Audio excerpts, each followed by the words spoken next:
உண்மையிலேயே நெற்றிக்கண்ணை திறந்து காட்டுவது போல் அண்ணாமலையார் பிச்சை பாத்திரத்தை எடுத்துக்கொண்டு அந்த கதையில இருந்தது போல இன்றைக்கு தன் முகத்தையே கிழித்துக் கொண்டு நிற்கிறார். Make Howrah Pay your trusted partner for all your payout needs. விமர்சனங்களின் அங்கீகாரமும் பெற்றோர்களின் பாராட்டுகளும் நிறைந்த பாராஷூட் இப்போது உங்கள் டிஸ்னி பிளஸ் ஹாட்ஸ்டார். ஏதோ இடத்துல கல்வி அறிவு இல்லாமல் ஆன்மீக ஞானம் இல்லாத மக்கள் பிழை செய்கிறார்கள் என்றால் அது வேற. ஆனால் இந்த பூமியிலே தவறு நடக்கவே கூடாது என்பதற்காகத்தான் இந்த நிகழ்வை நாம் பார்க்கிறோம். இந்த நிகழ்வுக்கு ஒரே ஒரு பாடம் தான். என்ன பாடம்னா, குற்றங்கள் போல இனிமேல் நடக்கவே கூடாது என்று அண்ணாமலையார் உண்மையிலேயே நெற்றிக்கண்ணை திறந்து காட்டுவது போல் அண்ணாமலையார் பிச்சை பாத்திரத்தை எடுத்துக்கொண்டு அந்த கதையில இருந்தது போல இன்றைக்கு தன் முகத்தையே கிழித்துக் கொண்டு நிற்கிறார். எதற்காக? நமக்காக.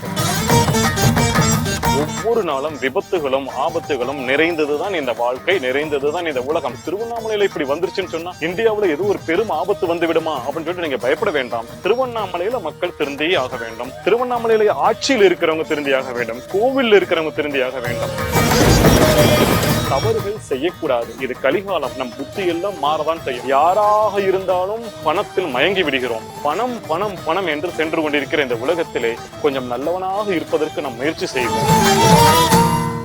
அண்டத்தினுடைய மூல சக்தியா ஆன்மீகத்துல திருவண்ணாமலையை பாக்குறாங்க. அப்படி பார்க்கக்கூடிய சூழல்ல வந்து பாத்தீங்கன்னாக்கா திருவண்ணாமலை நடக்கக்கூடிய ஒரு சில பிரச்சனைகளை குறிப்பிட்டு இதனால இது நடந்திருக்கலாம் அப்படின்னு நீங்க சொல்றீங்க. இது உலகத்துல ஏதோ ஒரு பேர் ஆபத்தை உணர்த்துற மாதிரி ஏதாவது விஷயம் நடந்திருக்கா? இனி வரும் காலங்கள்ல ஏதாவது நடக்குமா? ஏதாவது பேரழிவு, பேராபத்து?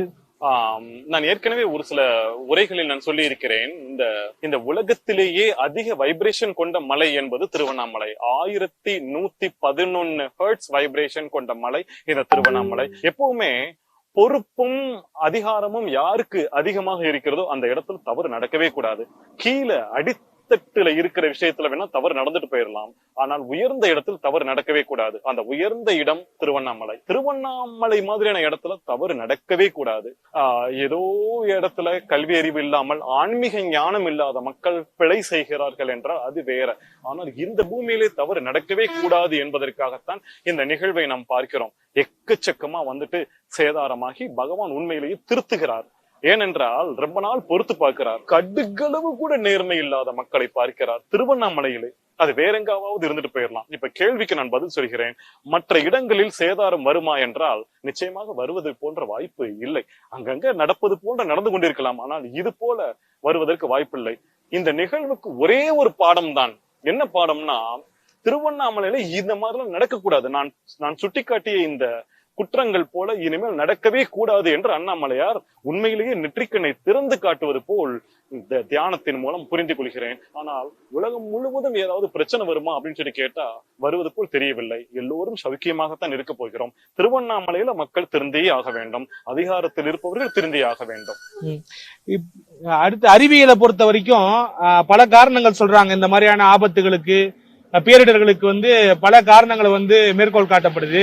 அப்படி இருக்கக்கூடிய சூழல்ல வந்து பாத்தீங்கன்னாக்கா ஆன்மீக ரீதியா நீங்க பார்க்கும் பொழுது, ஏன்னா உலகத்துல நம்ம நிறைய பாக்குறோம், மேற்கத்திய நாடுகள்ல கூட நிறைய பிரச்சனைகள் வருது, இயற்கை ரீதியான பல சீற்றங்கள் வருது. அந்த மாதிரி வரும் காலங்கள்ல வந்து உங்களுடைய கணிப்பின் அடிப்படையில தமிழகத்திலேயோ இந்தியாவிலேயோ ஏதோ ஒரு ஆபத்து இருக்கிற மாதிரி தெரியலையா? இயற்கை மாற்றங்கள், சின்ன சின்ன சேதாரங்கள் அது ஒவ்வொரு நாளும் உலகம் முழுவதும் ஆங்காங்கே நடந்து கொண்டுதான் இருக்கும். நான் இல்லைன்னு சொன்னேன்னா இப்ப உலகத்துல வந்துட்டு எந்த ஆபத்துமே அடுத்து நடக்கவே நடக்காதா என்று நீங்கள் கேட்கலாம். ஆமாம்னு சொன்னீங்கன்னா டெய்லி நடக்குமா என்றும் நீங்கள் கேட்கலாம். ஒவ்வொரு நாளும் விபத்துகளும் ஆபத்துகளும் நிறைந்ததுதான் இந்த வாழ்க்கை, நிறைந்ததுதான் இந்த உலகம். அப்ப இந்தியாவுல இருக்குமா இல்லாதான்னு கேட்டா எல்லா இடத்திலும் ஆக்சிடென்ட் இருக்கு, எல்லா இடத்துலயும் வந்துட்டு விபத்துகள் இருக்குதுதான். ஆனால் நம்ம இந்த இதை மட்டும் நம்ம பாத்துக்கிறோம். நீங்க பயப்படக்கூடாது. திருவண்ணாமலையில இப்படி வந்துருச்சுன்னு சொன்னா இந்தியாவுல ஏதோ ஒரு பெரும் ஆபத்து வந்து விடுமா அப்படின்னு சொல்லிட்டு நீங்க பயப்பட வேண்டாம். நிச்சயமாக இது வந்துட்டு இந்தியாவுல இருக்கிற மக்களுக்கான ஒரு மிரட்டல் அல்ல. இந்த மிரட்டல் திருவண்ணாமலையில இருக்கிற மக்களுக்கான மிரட்டல் தான். இந்தியாவுல இருக்கிற மக்கள் எல்லாம் ஐயோ திருவண்ணாமலையில இப்படி ஒண்ணு நடந்து போச்சே, இந்தியாவுக்கு வந்துட்டு ஒரு பேரழிவு வரப்போதோ அப்படின்னு நீங்க பயப்பட வேண்டாம். நிச்சயமாக இது திருவண்ணாமலையில இருக்கிற மக்கள் திருந்தியாக வேண்டும். திருவண்ணாமலையில ஆட்சியில் இருக்கிறவங்க திருந்தியாக வேண்டும். கோவில்ல இருக்கிறவங்க திருந்தியாக வேண்டும். இந்த ரியல் எஸ்டேட் போட்டு பட்டா பட்டாவா வந்து விற்பனை செய்வதெல்லாம் திருந்தியாக வேண்டும். இதை காடாகவே வைத்திருக்க வேண்டும். அவ்வளவுதானே தவிர இந்தியாவுக்கோ தமிழ்நாட்டுக்கோ இல்ல மற்ற ஊர்களுக்கோ சேதாரம் வரும் என்று எனக்கு படவில்லை. அது சேதாரம் வராது என்றுதான் நான் நினைக்கிறேன். அண்ணாமலையாருடைய ஈஸ்வரனுடைய அந்த அருட்பெரும் ஜோதியுடைய அருளாலே யாருக்கும் எந்த பங்கமும் வராமல் இருக்கட்டும். அவ்வளவுதான். இதை என் பிரார்த்தனையாகவும் நான் வைக்கிறேன். நான் வைக்கிற முதல் பாயிண்ட் இதுதான். யாராக இருந்தாலும் திருவண்ணாமலையில முக்கியமான விஷயம் என்னன்னா, தவம் செய்கிற தவசிகளுக்கு துணையாக இருப்பது. அவனையே தூக்கி கஷ்டப்படுத்தி கொண்டு அவனுக்கு கம்ஃபர்ட் ஜோன் கொடுக்காம பாடாய் படுத்துவது என்பது ஒருபோதும் நடத்தக்கூடாது. இதற்கான முதல் பாடமாக இன்றைக்கு நெற்றிக்கண்ணை திறந்து கொண்டு அண்ணாமலையார் காட்டுகிறார். மறுபடியும் நான் சொல்கிறேன், என் வாழ்காலத்தில் முடித்து விடுங்கள். நான் வேண்டிக் கொள்கிறேன். நான் அண்ணாமலையார் பாதங்களில் வைத்து வேண்டிக் கொள்கிறேன். இன்னிலிருந்து ஆரம்பிச்சு எதிர்காலத்திலேயாவது, இன்னும் ஒரு 10-20 வருஷம் கழிச்சு என் காலத்திற்கு பிறகாவது திருவண்ணாமலையில வந்து தவம் செய்கிற தவசிகளுக்கு அரசியல்வாதிகளும் கலெக்டர் வட்டாரத்திலும் எந்தவித துன்பமும் கொடுக்காமல், அவர்களுடைய ஷீட்டை கிழிக்காமல், அவர்களுடைய தவத்திற்கு உறுதுணையாக இருக்க வேண்டும் என்ற பிரார்த்தனையை வைத்துக் கொண்டு இந்த முதல் தவறை சுட்டிக்காட்டியவாறு இரண்டாவது தவறுக்கு போகிறேன். முதல் தவறோடு கொஞ்சம் இணைப்புள்ள இரண்டாவது தவறு. திருவண்ணாமலை இருக்கே, அந்த மலையிலேயே ஆக்கிரமிப்பு, கடந்த பல வருடங்களாக ஆக்கிரமிப்பு செய்து கொண்டிருக்கிறார்கள் என்கிற செய்தி எனக்கு 3 வருடத்திற்கு முன்பு இங்கு என்னை வந்து சந்தித்த ஒரு வழக்கறிஞர் புலம்புகிறார். சுவாமி, நான் கேஸ் போட்டுட்டுமா? எக்கச்சக்கமான மக்கள் வந்துட்டு ஆக்கிரமிப்பு பண்ணி இருக்கிறாங்க, நான் கேஸ் போட்டுட்டுமா? உங்ககிட்ட நான் அனுமதி வாங்குவதற்காக வந்திருக்கிறேன் என்று கேட்கிறார். நான் சொல்றேன், அந்த ஆக்கிரமிப்பு பண்ணியிருக்கிற மக்கள்ல பெரியவங்க எல்லாம் இருக்கலாம், அரசியல் சம்பந்தப்பட்டவங்க இருக்கலாம், பெரும் புள்ளிகள் இருக்கலாம். நீங்க பாட்டு கேஸ் போட்டு உங்க உயிருக்கு சேதாரமாகிவிட போகிறது. உங்களுக்கு குழந்தைங்கள்லாம் நண்டுஞ்சுண்டுமா இருக்கிறாங்க. அவங்க எல்லாம் வளர்ந்து கல்யாணம் எல்லாம் ஆனதுக்கு அப்புறம் வேணும்னா, நீங்க கிழவன் ஆனதுக்கு அப்புறம் வேணும்னா கேஸ் போடுங்க. இப்போ ஒண்ணு பண்ணுங்க, இறைவன் பொறுப்பிலை ஒப்படைத்து விடுங்கள், இறைவன் பார்த்து கொள்ளட்டும் என்று சொல்லி அந்த பேச்சை அப்படி முடிச்சோம். இந்த இரண்டாவது தவறை இப்பொழுது நான் சுட்டி காட்டுகிறேன். மூன்றாவது தவறு, திருவண்ணாமலை எப்பொழுதுமே காடாக இருக்க வேண்டும் என்று நான் எப்பொழுதுமே சொல்லிக் கொண்டிருக்கிறேன். இன்னைக்கு திருவண்ணாமலையுடைய ரியல் எஸ்டேட் பயங்கரமா உயர்ந்து வந்து கொண்டிருக்கிறது. வெளியிலிருந்து எக்கச்சக்கமா படையெடுத்து திருவண்ணாமலைக்கு வந்து கொண்டிருக்கிறார்கள். நான் ஒன்று வெளிப்படையா நான் சொல்றேன், தமிழன் கொஞ்சம் வசதி குறைந்தவன் தான். ஆனால் பணக்காரன் வருகிறான் என்பதற்காக தமிழனே நீ திருவண்ணாமலையவே மாற்றியமைத்து விடுவாயா? அவனுக்கு நீ விற்று விடுவாயா? திருவண்ணாமலை பூரா வந்துட்டு பிளாட் போட்டு விற்று கொண்டிருக்கிறீர்கள். நான் எப்பொழுதெல்லாம் போய் ஒரு சில மூளை முடுக்க நான் உட்கார்ந்து தவம் பண்ணேனோ, ஒரு காட்டுப்பகுதி, மரம் செடி கொடி அந்த மாதிரியான இடத்துல போய் தவம் பண்ணேனோ, அந்த இடமெல்லாம் இப்ப பில்டிங்கா இருக்குது. இப்படி போச்சுன்னா இன்னும் ஒரு 10 வருஷம் கழிச்சு, 20 வருஷம் கழிச்சு ஃபுல்லா திருவண்ணாமலை பூரா கண்ணாடி கட்டணங்களாக பெங்களூர் மாதிரி, மும்பை மாதிரி ஆச்சுன்னு சொன்னா இங்க எப்படிப்பா தவம் பண்றது? ஒரு 20 வருஷம் கழிச்சு ஒருத்தர் சன்னியாசம் தரித்து வருகிறார் என்றால் எப்படி தவம் செய்வார்?